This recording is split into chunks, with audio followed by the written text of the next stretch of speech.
Betapa hatiku takkan pilu telah gugur pahlawanku. Makna apa yang tersirat Niki dalam peringatan Hari Pahlawan 10 November itu?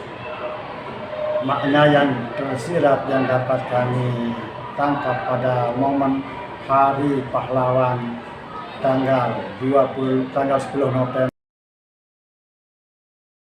terakhir adalah kita diajak untuk kembali mengenang jasa para pahlawan yang telah berjuang memperebutkan, mempertahankan kemerdekaan dari seluruh pahlawan yang ada, mulai dari pahlawan dari Aceh, Jawa, Sumatera, kemudian Bali, Lombok, sampai dengan bagian timur Indonesia. Itu kita diajak mengenang kembali jasa-jasa beliau.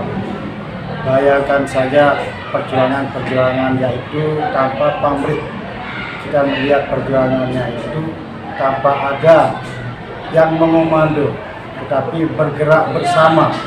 Kemudian dia melakukan kegiatan yang sama dalam rangka mengangkat senjata, walaupun senjatanya sangat sederhana, dari bambu runcing, dari keris kelewang, pisau yang dia miliki, bahkan dengan batu dia sekalipun bisa dia jadikan sebagai alat.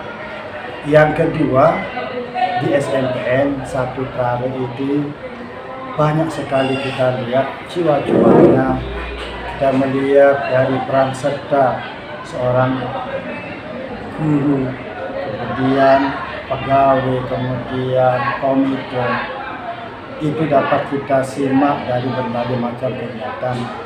Nah, maka dalam itu yang dapat diterapkan di sini untuk makna yang kedua itu bisa dijadikan sebagai pemicu motivasi untuk kita bersama berjuang. Oke.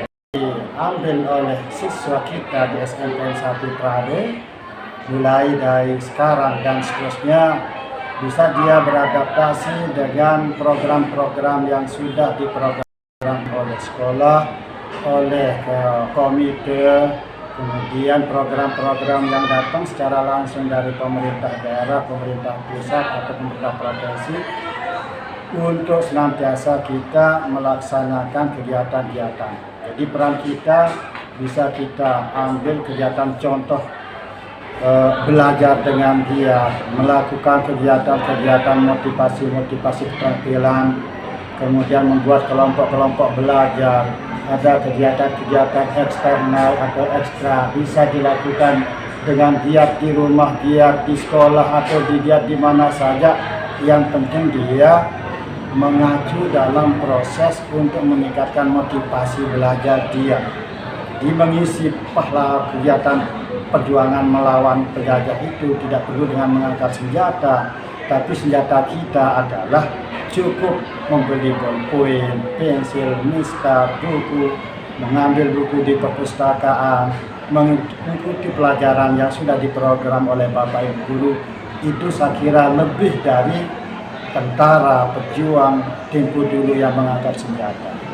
Kita lihat juga sekarang ada program-program yang diprogram oleh Bapak Ibu guru dalam kegiatan pembelajaran aktif melalui program P5 yang diberi peristiwa kelas 10 November 1945 yang heroik, yang menjadi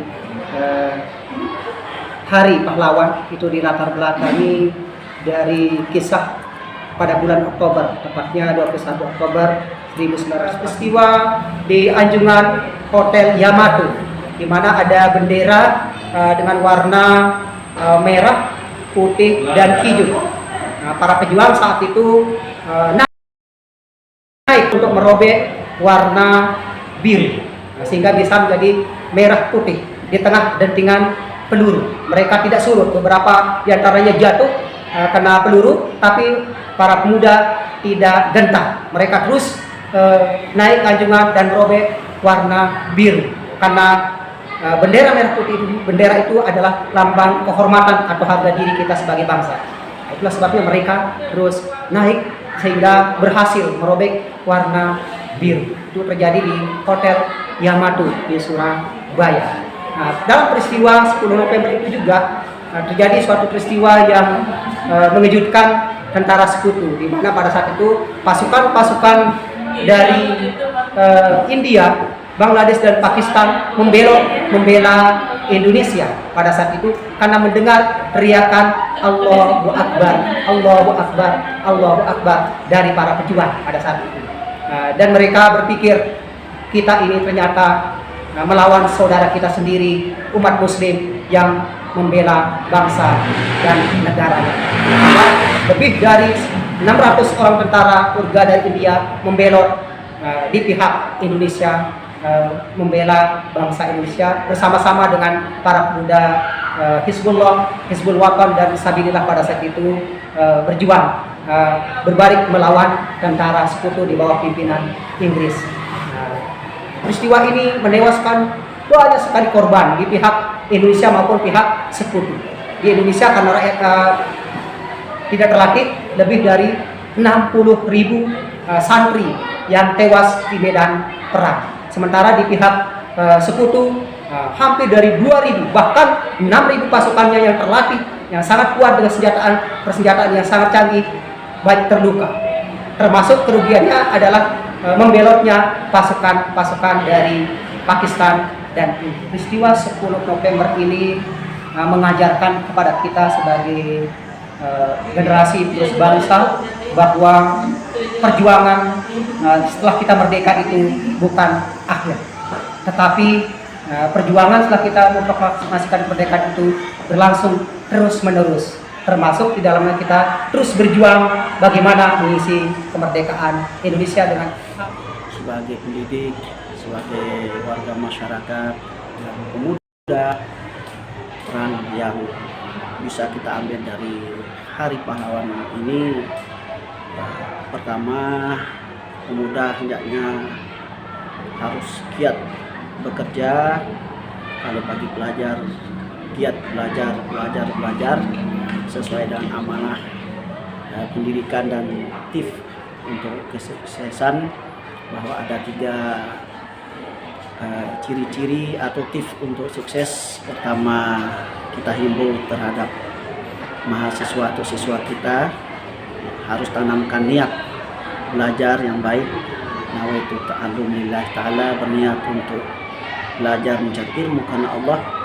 Yang kedua yang bisa diambil atau tips untuk sukses kita himbau terhadap pelajar pemuda kita, yaitu berikhtiar atau belajar. Dan kemudian yang terakhir, harus jangan lupa dengan doa, karena doa mukhul ibadah. Doa itu adalah pelengkap, penyempurna dari ibadah.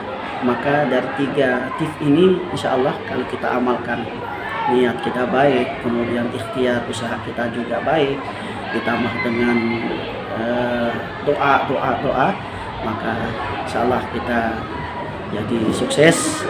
Karena kita juga ingat pesan yang disampaikan oleh Rasulullah SAW pada saat perang Tabuk. Beliau saat perang Tabuk, sisi dari perang Tabuk, ada seorang tukang pukul batu yang dilihat oleh Rasulullah memukul batu di tengah terik matahari. Dilihatnya mukanya merah, kemudian tangannya melepuh.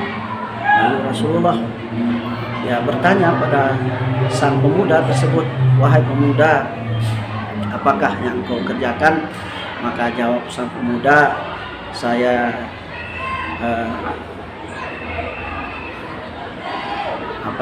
memukul batu untuk saya pecahkan, dan saya hasil pecahan-pecahan batu yang saya pukul ini saya jual ke pasar, dan lalu hasilnya saya berusaha bekerja untuk memenuhi kebutuhan diri dan keluarga."